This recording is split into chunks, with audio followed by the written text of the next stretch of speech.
Membacakan siaran pers Mahkamah Agung. Bismillahirrahmanirrahim. Sikap Mahkamah Agung terhadap dugaan suap atau gratifikasi tindak pidana korupsi pada Pengadilan Negeri Jakarta Pusat. Jakarta, Humas MA, 14 April 2025. Menyikapi rilis pers penyidik tindak pidana khusus Kejaksaan Agung RI pada hari Sabtu tanggal 12 April dan Minggu 13 April 2025 terkait dugaan tindak pidana suap atau gratifikasi dalam penanganan perkara CPO di Pengadilan Tipikor pada Pengadilan Negeri Jakarta Pusat. Mahkamah Agung menyampaikan hal-hal sebagai berikut. 1. Mahkamah Agung menghormati proses hukum yang dilakukan oleh Kejaksaan Agung terhadap Ketua Pengadilan Negeri Jakarta Selatan dan Majelis Tipikor, Majelis Hakim Tipikor pada Pengadilan Negeri Jakarta Pusat. Sepanjang itu tertangkap tangan karena hakim dapat dilakukan tindakan penangkapan dan penahanan atas perintah Jaksa Agung dengan persetujuan Ketua Mahkamah Agung. Pasal 26 Undang-Undang Nomor 2 Tahun 1986. Kita semua wajib menghormati asas praduga tidak bersalah selama proses hukum berlangsung. Hakim dan panitera yang telah ditetapkan sebagai tersangka dan dilakukan penahanan akan diberhentikan sementara. Jika telah ada putusan yang berkekuatan hukum tetap, akan diberhentikan tetap.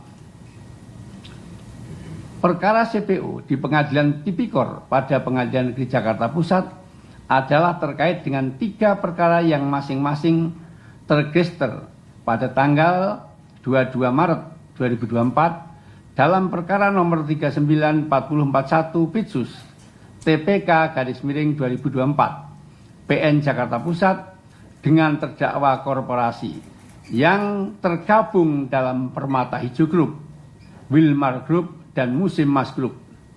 Perkara tersebut ditangani oleh majelis yang sama dan telah diputus pada tanggal 19 Maret 2025 dan pada tanggal 27 Maret 2025 penuntut umum telah mengajukan kasasi. Majelis hakim yang terdiri dari D sebagai ketua majelis dengan hakim anggota adalah ASB dan AM telah menjatuhkan putusan yang pada pokoknya menyatakan para terdakwa terbukti melakukan perbuatan yang didakwakan kepadanya sebagaimana didakwakan dalam dakwaan primer maupun subsidiar penuntut umum, akan tetapi perbuatan itu bukanlah merupakan suatu tindak pidana. Untuk itu para terdakwa dilepas dari segala tuntutan hukum. 6. Putusan Pengadilan Tipikor pada Pengadilan Negeri Jakarta Pusat tersebut belum berkekuatan hukum tetap karena penuntut umum telah mengajukan upaya hukum kasasi pada tanggal 27 Maret 2025. Setelah berkas kasasi lengkap, Pengadilan Tipikor pada Pengadilan Negeri Jakarta Pusat akan segera mengirimkan berkas kasasi ke Mahkamah Agung secara elektronik. Mahkamah Agung sangat prihatin atas peristiwa yang terus mendera dunia peradilan di saat Mahkamah Agung sedang berbenah dan melakukan perubahan dalam mengelola dan menjalankan peradilan untuk mewujudkan peradilan yang bersih dan profesional. Pagi tadi, pimpinan Mahkamah Agung RI menyelenggarakan rapat pimpinan atau RAPIM dengan agenda pembahasan revisi SK KMA RI nomor 48 KMA SK 2 2017 tentang pola promosi dan mutasi hakim pada 4 lingkungan peradilan. Badan Pengawasan Mahkamah Agung telah membentuk satuan khusus, tugas khusus, Satgasus untuk melakukan evaluasi secara menyeluruh terhadap kedisiplinan, kinerja, dan kepatuhan hakim dan aparatur terhadap kode etik dan pedoman perilaku pada 4 lingkungan peradilan di wilayah hukum DKI Jakarta. 10. Mahkamah Agung segera menerapkan aplikasi penunjukan majelis hakim secara robotik smart majelis pada pengadilan tingkat pertama dan tingkat banding sebagaimana telah ditetapkan di Mahkamah Agung untuk meminimalisir terjadinya potensi judicial corruption. Jakarta, 14 April 2025, juru bicara Mahkamah Agung Yanto, Kepala Biro Hukum dan Humas Mahkamah Agung Dr. Subandi SHMA. Ya, ini tadi rapim, hasil rapim yang saya bacakan ya. Demikian ya. Silakan. Baik, kita sudah mendengar apa siaran pers dari Mahkamah Agung. Ada 10 poin disampaikan tadi oleh Yang Mulia Profesor Yanto, dan ini merupakan hasil dari rapat pimpinan apa yang disampaikan oleh juru bicara tadi. Barangkali ada pendalaman pertanyaan, kami beri kesempatan kepada rekan-rekan media untuk disampaikan. Satu, baju merah di belakang, nanti sebutkan nama, asal media. Kemudian kedua mbaknya ya, baju hijau. Oke, yang ketiga cukup dua penanya. Oke, silakan. Ada mic-nya? Oke, silakan. Ya, selamat siang. Nama saya Iman dari TV One. Mungkin ada beberapa pertanyaan, saya langsung tanyakan saja ya Pak. Ya. Yang pertama, apakah nantinya MA akan menggandeng Komisi Yudisial untuk proses etik para hakim? Kemudian juga apakah mengenai putusan yang telah dilakukan oleh hakim-hakim tersebut, apakah nanti akan ditinjau kembali, meninjau ulang putusan lepas yang diduga ini juga dipengaruhi suap dalam kasus ini? Dan kemudian juga yang terakhir, apa pesan MA untuk publik mengenai integritas lembaga peradilan pasca kasus ini? Mungkin itu saja Pak, terima kasih. Mau langsung dijawab atau satu Jawab. tampung lagi? Oke, pesan publik. Oke, ada 3 pertanyaan dari Yang Mas Iman, TV One. Yang pertama, apakah MA akan menggandeng Komisi Yudisial untuk menindaklanjuti kode etik berkaitan dengan para hakim dan aparatur peradilan? Ya, oleh karena itu sudah proses hukum, ya tentunya kita tinggal putusan saja, 3 tahun tunggal. Kalau itu terbukti, ya berarti sudah melanggar etik dan dengan sendirinya melanggar hukum, ya. Karena ini kan sudah proses hukum, sudah disidik. Ya kita tunggu proses persidangan. Kalau itu terbukti, ya sudah. Dengan terbuktinya proses hukum, ya kode etik sudah dilanggar. Yang kedua, Mas. Kemudian, apakah putusan akan ditinjau ulang karena diduga ada suap gitu ya? Ya, jaksa penuntut umum mengajukan kasasi ke Mahkamah Agung, ya tentunya akan diadili di tingkat kasasi oleh Majelis Hakim Kasasi nantinya, ya. Yang ketiga, bagaimana pesan Mahkamah Agung untuk publik berkaitan dengan integritas Mahkamah Agung, hakim dan aparaturnya? Berkali-kali pimpinan Mahkamah Agung, ya, intinya Yang Mulia Pak Sunarto berkali-kali intinya selalu mengingatkan untuk tidak transaksional dan memberi contoh untuk hidup sederhana, ya toh. Beliau juga kalau ke daerah nggak mau lagi disediain VIP room, kemudian kalau kunjungan dekat selalu dia rombongan pakai AS, ya toh.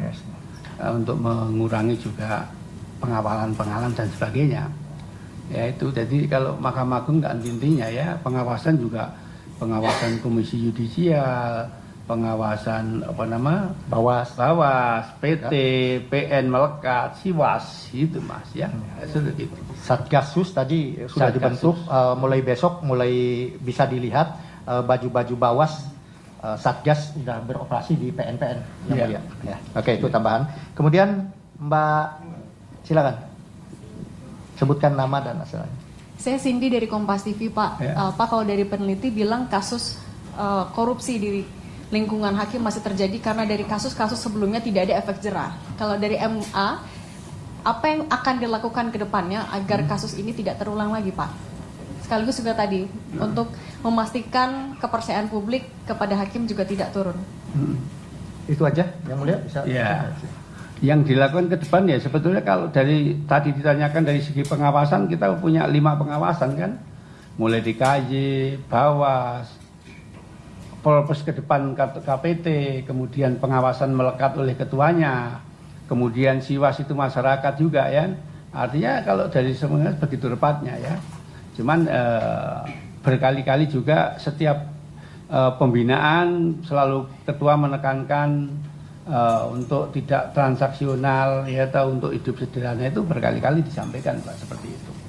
Nah, kedepannya tadi juga penunjukan majelis dilakukan secara robotik. Ya, smart majelis. Smart majelis ya. Ini kalau di MA udah mulai ya, udah dimulai smart, jadi udah mesin yang menentukan. Tapi ini ternyata tadi dari Rapim udah akan diberlakukan seluruh Indonesia ya, melalui robotik ya, smart majelis. Ya. Oke, tambahan dari saya bahwa tadi sudah disampaikan oleh Yang Mulia Juru Bicara, poin ada 10 poin.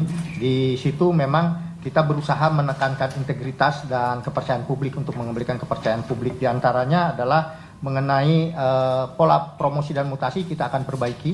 Bahkan akan ada evaluasi secara menyeluruh ke hakim dan aparatur pengadilan di tingkat di wilayah PT DKI dan pengadilan agama juga ya. Jadi ini poin-poin tadi sudah sampaikan, hanya menekankan saja. Ada lagi pertanyaan? Masih kita buka Yang Mulia? Ya, satu lagi karena ada Rapim, ada rapat ini saya. Ada rapat. Oke. Mas itu pegang handphone ya, pegang mic. Oke, silakan. Saya Ridwan Pak dari Jawa Pos Pak. Siapa? Ridwan dari Jawa Pos. Ridwan. Ini kan salah satu tersangkanya kan Ketua PN Jaksel ya Pak. Apakah Mahkamah Agung sudah menunjuk penggantinya Pak dari tersangka MAN itu? Dan kemudian para tersangka ini kan adalah hakim Pak dan berpotensi juga akan mengajukan pra peradilan ya Pak. Nah, apakah MA juga menyikapi agar tidak terjadi konflik kepentingan dari pra peradilan nanti Pak? Ya, terima kasih. Iya. Kalau pengganti ya karena ada wakil kan, sementara wakil biasanya kan itu ada Rapim, ada TPM ya, lugu Rapim TPM. Jadi pimpinan pengadilan itu ketua dan wakil. Dalam hal ketua beralangan, wakilnya yang melaksanakan tugas ya. Kemudian tadi apa Mas? Mengenai pra peradilan. Ya, kalau pra peradilan kan haknya setiap orang ya. Apakah nanti kabul atau tidak ya, nanti kan proses persidangan di pembuktian ya. Ya, satu lagi. Tadi itu silakan Mas, mic-nya kasih.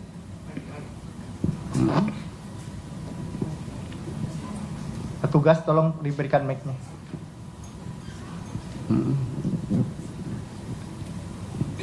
Ya Pak, perkenalkan saya Ansari dari bisnis.com.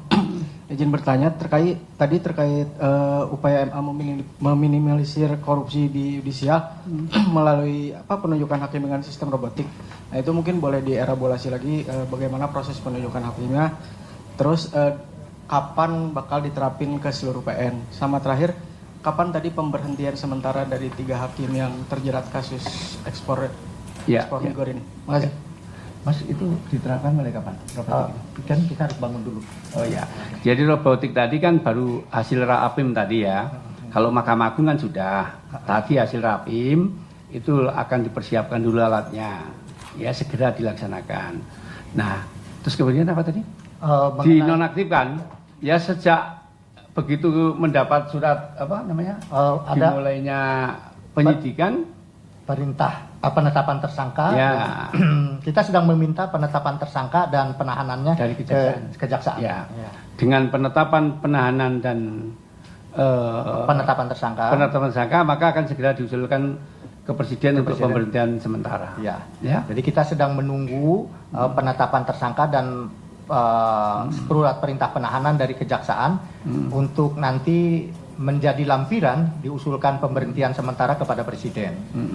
Mengenai smart majelis, boleh Yang Mulia saya tambahkan. Mengenai smart majelis itu memang tadi juga dibahas di rapat pimpinan, ada 2 unsur di sana. Kita ingin memperbaiki, pertama dari sisi sumber daya manusia, di mana ketua pengadilan harus dipilih orang yang berintegritas dan profesional, ya, integritas bersih dan profesional. Di situ melalui sumber daya manusianya. Yang kedua dari sistemnya juga kita perbaiki, yaitu menggunakan aplikasi tadi, sehingga secara ini istilahnya penunjukan majelis itu bukan berdasarkan pesanan, tapi langsung secara otomatis robot akan menentukan ketika ada perkara masuk siapa hakimnya. Nah, gitu oleh robot, bukan oleh manusia lagi. Nah, itu sistem robotik. Sedangkan mengenai kapan sistem ini akan diberlakukan, kita harus membangun dulu aplikasinya ya. Butuh waktu untuk memproses pesan dari pimpinan tersebut. Demikian Yang Mulia. Ya, itu ya. Jadi di samping itu juga untuk menjadi pimpinan di kelas 1A Khusus harus ada rekomendasi dari bawah. Oh ya, rekomendasi dari bawah Ya. dan ada ini yang mulia personal garansi. Ya. Harus ada personal garansi yang menjamin Ya. bahwa dia berintegritas. Ya, kalau ada satu kali lagi ya, kalau enggak ya Mbak E, ya, Mbak siapa itu? Satu lagi. Ya, satu lagi ya, ini habis itu kita ini ya. Silakan satu lagi. Bapak izin bertanya, yang pertama soal kemarin Nama. Rumondang dari detik.com. Rumondang. Ya, Detikcom. Kemarin waktu rilis Kejaksaan Agung menyebutkan bahwa awal mulanya kasus Ketua Pengadilan Negeri Jaksel ini berawal dari pengungkapan kasus yang PN Surabaya, kasus suap vonis bebas Ronald Tanur. Berawal dari situ, Pak. Nah, sebelum ini juga Mahkamah Agung sudah merespon perihal penangkapan ex Ketua PN Surabaya pada saat itu dan mengatakan akan melakukan investigasi awal serta evaluasi terkait hal itu. Kemudian ada lagi kasus ini, Pak.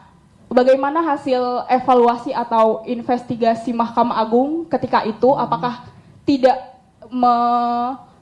mendapatkan informasi awal mengenai kasus ini sehingga baru mengetahui setelah dibongkar oleh Kejaksaan Agung. Kemudian yang kedua, politisi PDIP menyebutkan bahwa adanya dugaan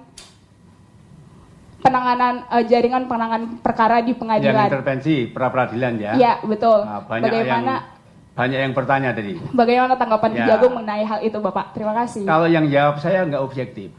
Anda tanya aja sama Pak Jumianto itu, bener nggak itu ada intervensi? Kan dekat di Gedung Bundar kan? Nah, biar tidak ada dusta di antara kita. Kan kita Muslim kan? Nah, ditanya aja, Pak Jum, betul nggak ada intervensi? Ya, bentuknya seperti apa? Seperti itu ya. Nah, kalau yang jawab kita nanti nggak objektif. Tanya aja yang mengadili. Terus yang kedua, berkaitan dengan kalau kita kan sifatnya kan hanya ini ya, kalau Bawas itu kan bukan penyelidikan ya. Jadi kalau jaksa kan melakukan penyidikan sehingga dia menemukan pro justisia kan, ya, sehingga dia lebih dan punya alat. Kalau kita kan hanya sifatnya klarifikasi etik seperti itu ya. Nah, kalau kejaksaan kan menyidik yang bisa mempunyai alat, menemukan alat bukti dan barang bukti seperti itu. Ya kalau Bawas kan klarifikasi, meriksa, keterangan begitu saja, ya. Beda. Kalau penyidik kan lebih mendalam, punya alat bukti. Ya begitu ya. Ini cukup ya. Nanti karena saya ini mau ada rapat, saya ditunggu. Ya, terima kasih. Wabillahi taufiq wal hidayah. Wassalamualaikum warahmatullahi wabarakatuh. Waalaikumsalam warahmatullahi wabarakatuh. Jadi demikian ya konferensi pers Mahkamah Agung hari ini. Yang mulia kebetulan